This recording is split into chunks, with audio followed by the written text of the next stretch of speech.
चुनाव की रणभेरी बज चुकी है। 2 चरणों में बिहार में चुनाव होने वाले हैं। तो इन तमाम चीजों के बीच बिहार की 243 विधानसभा सीटों में से जिस सीट को लेकर के सर्वाधिक चर्चाओं वाला सीट है, यानी कि मोकामा विधानसभा क्षेत्र, वहां से बाहुबली अनंत सिंह ने खुले तौर पर ऐलान किया है कि वे 14 अक्टूबर को विधानसभा चुनाव के लिए नामांकन दाखिल करने जा रहे हैं।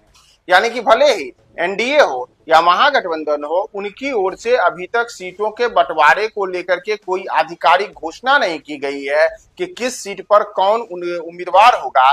लेकिन उसके पहले ही अनंत सिंह ने अपनी उम्मीदवारी और दावेदारी को लेकर के सार्वजनिक ऐलान किया है कि वे 14 अक्टूबर को नामांकन दाखिल करेंगे।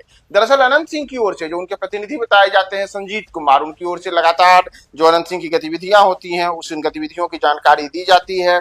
तो उन्होंने ही आज इसे लेकर के ये बातें कही हैं और उन्होंने आज अपने सोशल मीडिया पर ये पोस्ट किया है, जिसमें उन्होंने कहा है कि 14 अक्टूबर को छोटे सरकार नामांकन करेंगे। इस गौरवशाली बेला में सभी जनता मालिक और समर्थकों से आशीर्वाद और प्यार की कामना है।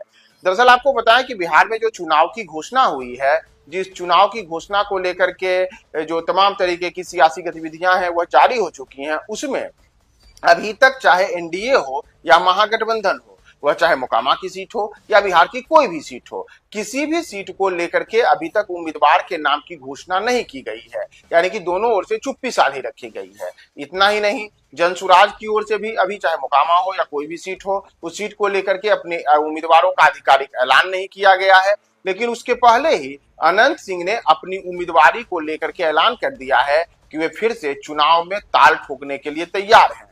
यानी कि ऐसी कयासबाजियां जो लगाई जा रही थी कि इस बार के चुनाव में अनंत सिंह नहीं लड़ेंगे, उनकी पत्नी चुनाव में कैंडिडेट हो सकती है या फिर बेटे को चुनाव में उतार सकते हैं, तो उन तमाम कयासबाजियों पर विराम लगाते हुए अनंत सिंह ने तय कर दिया है कि जी नहीं, वही चुनाव में उतरेंगे और 14 अक्टूबर को वे नामांकन दाखिल करेंगे। न केवल नामांकन दाखिल करेंगे बल्कि उन्होंने यह भी अपील की है कि जो उनके तमाम समर्थक हैं वह नामांकन के दौरान दमखम दिखाएं और तमाम लोग नामांकन में उपस्थित हों।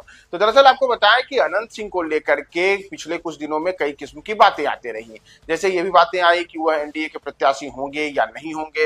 हालांकि बाद में हम सब ने देखा था कि मुंगेर के सांसद ललन सिंह के साथ अनंत सिंह ने बाढ़ और मोकामा विधानसभा क्षेत्रों का दौरा किया था और बाद में एनडीए के कार्यकर्ता सम्मेलन की भी मोकामा में मेजबानी अनंत सिंह ही करते नजर आए थे। और उस दौरान न केवल उनके मंच पर केंद्रीय मंत्री ललन सिंह, जो कि मुंगेर के सांसद हैं, वे पहुंचे थे, बल्कि नीतीश सरकार के मंत्री अशोक चौधरी हो, भारतीय जनता पार्टी के वरिष्ठ नेता एनडीए की ओर से प्रत्याशी हो सकते हैं।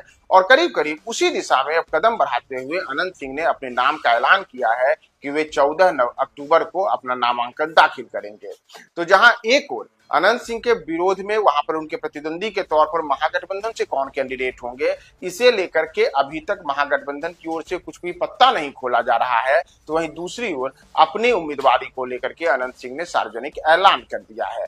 तो आगे आने वाले दिनों में मोकामा की सीट पर जो सियासी लड़ाई होने वाली है, उस सियासी लड़ाई में अब अनंत सिंह को टक्कर कौन देगा और अनंत सिंह किस दल के सिंबल के साथ 14 अक्टूबर को नामांकन करेंगे, हम इन तमाम अपडेट्स के साथ आपके सामने फिर से। खबर भी असर भी सिर्फ एस ब्रेकिंग न्यूज पर।